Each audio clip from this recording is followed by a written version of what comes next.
Hi friends, मैं आकांक्षा शर्मा जी की with आकांक्षा में आपका स्वागत करती हूँ। एमपीपीएससी प्री 2023 के लिए 9999 एमसीक्यू का हम नेक्स्ट क्लास करने वाले हैं। ये हमारी 9वीं क्लास है। इसके पहले 8 क्लास कर चुके हैं, नहीं देखे हैं तो वो देख लीजिएगा। डिस्क्रिप्शन बॉक्स और कमेंट बॉक्स में उसकी लिंक डाल दूँगी।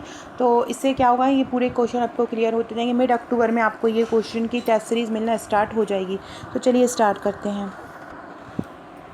पहला क्वेश्चन है आज का, मालवा का एलोरा किसे कहा जाता है। मालवा की एलोरा किसको कहा। एलोरा की गुफाएं आपको पता है कि एलोरा की गुफाएं कहाँ पर हैं, महाराष्ट्र में हैं।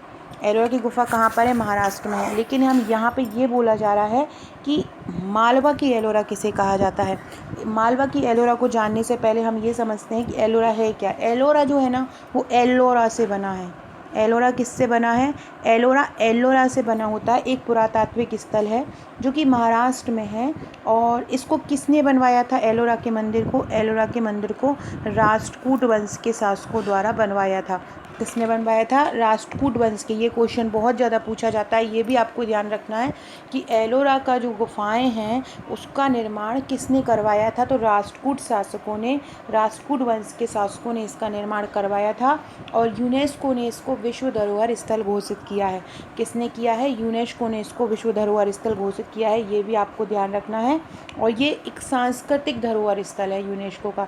ये मैंने आपको एलोरा के बारे में बता दिया। और यहाँ पर जो गुफाएं बनी हैं वो पाषाण शिल्प स्थापत्य कला का उदाहरण है। एक और क्वेश्चन पूछते हैं कि एलोरा की गुफाओं में टोटल कितनी गुफाएं हैं। तो एलोरा की गुफाओं में 32 गुफाएं हैं। एलोरा की गुफाओं में कितनी गुफाएं हैं, 34 गुफाएं हैं, याद रखिएगा। एलोरा में कितनी गुफाएं हैं, 34 गुफाएं हैं। इसमें हिंदू, जैन और बौद्ध गुफा मंदिर हैं।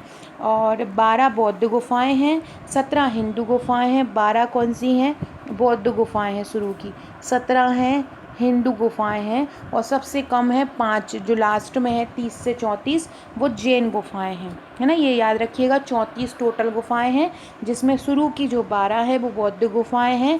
13 से जो 29 हैं, मतलब जो 17 हिंदू गुफाएं हैं और जैन गुफाएं 5 हैं। ये और अपने निर्माण काल की ये धार्मिक स्थिति को बताती है। इसमें 34 इसमें मठ बने हुए हैं। अब ये हमने एलोरा के गुफाओं के बारे में पढ़ लिया है। एलोरा की गुफाओं में कहाँ क्या है, महाराष्ट्र में है। और महाराष्ट्र से 30 किलोमीटर दूर है। किसने बनवाई थी, राष्ट्रकूट वंश के शासकों ने बनवाई थी। अब आपसे क्या पूछ रहे हैं कि ये मध्य प्रदेश में मालवा की एलोरा किसको कहा जाता है। तो मालवा की एलोरा कहा जाता है मंदसौर में जो धर्म राजेश्वर है। कहाँ पे, मंदसौर में। मंदसौर में जो धर्म राजेश्वर है उसको मालवा की एलोरा कहा जाता है। मालवा की एलोरा किसको कहा जाता है, मंदसौर में जो धर्म राजेश्वर है उसको कहा जाता है मालवा की एलोरा। और ये मंदसौर से 70 किलोमीटर की दूरी पर है। यहाँ विष्णु भगवान, शिव मंदिर और बौद्ध धर्म के मंदिर हैं। इसी की तुलना एलोरा के मंदिर से की जाती है। तो मालवा का एलोरा किसको कहा जाता है, धर्म राजेश्वर जो कि मंदसौर में है उसको मालवा की एलोरा कहा जाता है। अगला क्वेश्चन है, सोनागिरी महल कहाँ है। सोनागिरी महल कहाँ है, मंडला में, सिवनी में, छिंदवाड़ा में या डिंडोरी में। सोनागिरी महल, इसका आंसर है सोनागिरी महल है सिवनी में। कहाँ पर है, सिवनी में। सिवनी में एक दीवान महल भी है, एक आधे गांव का महल भी है। तो ये सब कहाँ पर है, ये सब है सिवनी में, याद रखिएगा। अगला है, ज्वाला देवी का मेला कहाँ पर लगता है। ज्वाला देवी का मेला लगता है सागर में। कहाँ पर लगता है, सागर में। सागर में एक जलंधर गांव है। क्या है, सागर में एक जलंधर गांव है, वहाँ पर ज्वाला देवी का मेला लगता है। और ये मार्च या चैत्र माह में लगता है। तो आपको याद रखना है कब लगता है, मार्च माह में लगता है। कौन सा, ज्वाला देवी का मेला कहाँ पर है, ये जलंधर में है। सागर के जलंधर में लगता है। सागर में एक जलंधर नामक एक गाँव है सागर में, वहाँ पर ज्वाला देवी का मेला लगता है। अगला क्वेश्चन है, तोरमाड़ की ताम्र मुद्राएं कहाँ से प्राप्त हुई हैं। देखो, जो तोरमाड़ था ना वो एक हूण शासक था। तोरमाड़ कौन था, तोरमाड़ एक हूण शासक था और ये गुप्त शासक थे, उनके समकालीन था। तोरमाड़ की जो मुद्राएं हैं वो एरन से प्राप्त हुई हैं। और एरन कहाँ पर है, सागर में है। तोरमाण की ताम्र गुफाएं कहाँ से प्राप्त हुई हैं? एरन से प्राप्त हुई हैं, और एरन कहाँ पर है? सागर में है। फ्रेंड, कमेंट बॉक्स में आपको मेरा एक व्हाट्सएप का एक चैनल बनाया है, उसकी लिंक मिल जाएगी, जुड़ जाइएगा। महत्वपूर्ण प्री के क्वेश्चन मैं वहाँ पे आपको करवाने वाली हूँ, बहुत सारे MCQ की प्रैक्टिस कराने वाली हूँ, तो आप लोग उस चैनल से जुड़ जाइएगा। कमेंट में लिंक भेज दी हूँ। साथ में आपको हमारे WhatsApp group, Telegram group, Insta group, ये सभी लिंक आपको डिस्क्रिप्शन बॉक्स में मिल जाएंगी, तो वहाँ से भी जुड़ जाइएगा। नए हैं तो सब्सक्राइब भी कर लीजिएगा। अगला क्वेश्चन है, मध्य प्रदेश में विदिशा में नागवंश का संस्थापक कौन था? देखो, नागवंश का संस्थापक जो था वो था वृषनाग था। कौन था? नागवंश का संस्थापक था वृषनाग, और इसने ही नागवंश की स्थापना की थी। 2री शताब्दी में इसकी स्थापना हुई थी। कब इसकी स्थापना हुई थी विदिशा में नागवंश की? 2री शताब्दी में हुई थी। और बेशनगर जो उत्खनन हुआ था, मतलब विदिशा में जो उत्खनन हुआ था 1913-14 में, वहाँ से नागों के सिक्के भी प्राप्त हुए थे। जब ये वृषनाग आया था, उसके बाद जो शासक था वो था भीमनाग दूसरा शासक था, और पहला शासक कौन था? वृषनाग था। जब भीमनाग आया तो उसने अपनी राजधानी विदिशा से पद्मावती, जो कि पवाया नाम से जाना जाता है, वहाँ पे स्थानांतरित कर ली थी। वर्तमान में ग्वालियर का जो क्षेत्र है वो यही क्षेत्र कहलाता था, पद्मावती या पवाया। तो मध्य प्रदेश में विदिशा में नागवंश का संस्थापक कौन था? वृषनाग था। और वृषनाग के बाद कौन आया? भीमनाग आया। भीमनाग ने अपनी राजधानी विदिशा से कहाँ पे बना ली थी? पद्मावती बना ली थी। तो और नागवंश का संस्थापक याद रखिएगा।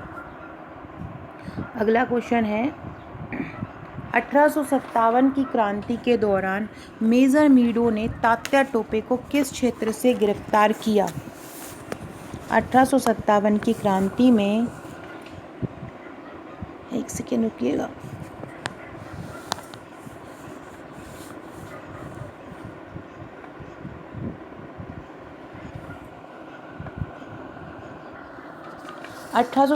की क्रांति के दौरान मेजर मीडो ने तात्या टोपे को किस क्षेत्र से गिरफ्तार किया था? तो तात्या टोपे को मेजर मीडो ने गिरफ्तार किया था, ये ध्यान रखिएगा। इसके अलावा जो 1857 की जो क्रांति हुई थी उसमें इन्होंने इसको गिरफ्तार करके तात्या टोपे को फांसी भी दे दी थी। वो कब दी थी? 1859 में इनको दी थी। कब दी थी? 1859 में दे दी थी। नरवर के राजा थे मान सिंह ने, इन्होंने अंग्रेज़ों को खबर दे दी थी और इनको गिरफ्तार करवा लिया था। तात्या टोपे का जो जन्म हुआ था वो 1814 में हुआ था, और इनकी मृत्यु हो गई थी 1859 में। 18 अप्रैल 1859 को इनको फांसी दे दी गई थी। इन्होंने 1857 के संग्राम में एक महत्वपूर्ण योगदान दिया था। 1857 का जो संग्राम हुआ था वो आरंभ मेरठ से हुआ था और मध्य प्रदेश में नीमच से आरंभ हुआ था। तात्या टोपे को शिवपुरी के जंगलों में पकड़ा गया था, और मेजर मीडो ने पकड़ा था, ये भी याद रखिएगा। किसने पकड़ा था? मेजर मीडो में, ये भी पूछ सकते हैं। 1857 की क्रांति में किसने पकड़ा? मेजर मीडो ने पकड़ा था। किसने पकड़ा था? मेजर मीडो ने। कहाँ पे पकड़ा था? शिवपुरी के जंगल में पकड़ा था, और शिवपुरी के जंगल में उनको फांसी दे दी गई थी। तो पूरा फैक्ट ये याद रखिएगा। अगला है, अमजेरा के राजा बख्तावर सिंह जो थे, उन्होंने अंग्रेज़ों की किस छावनी पर हमला कर उसे तबाह कर दिया था?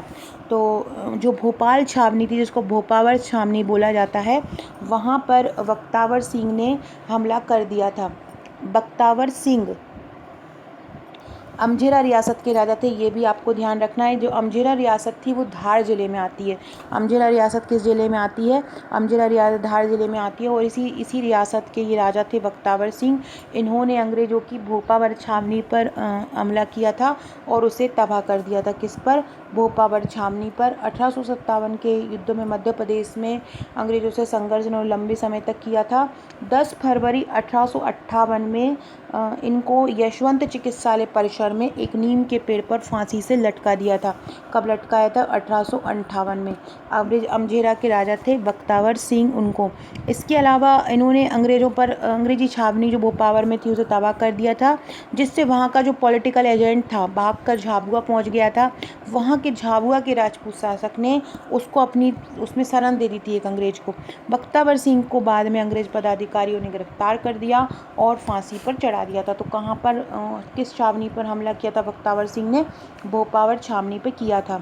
अगला है, मध्य प्रदेश के किस जिले में बोधि वंश के बोधि वंश के शासन के प्रमाण मिले हैं? जबलपुर में मिले हैं। जो तेवर था, तेवर नाम से जाना जाता था पहले जबलपुर, वहाँ पर बोधि वंश के शासन के प्रमाण मिले हैं। यहाँ पर चंद्र बोधि, श्री बोधि और शिव बोधि के नाम प्राप्त हुए हैं। तो मध्य प्रदेश के किस जिले से बोधि वंश के शासन के प्रमाण मिले हैं? तेवर से मिले हैं। तेवर मतलब जबलपुर में। अगला है, रीवा जिले में मृत्युंजय नाथ के मंदिर का निर्माण किस शासक ने करवाया था? किसमें? रीवा जिले में मृत्युंजय। आपको याद रखना है ये मृत्युंजय मंदिर कहाँ पर है। तो जो मृत्युंजय मंदिर है रीवा में, रीवा के किले में है।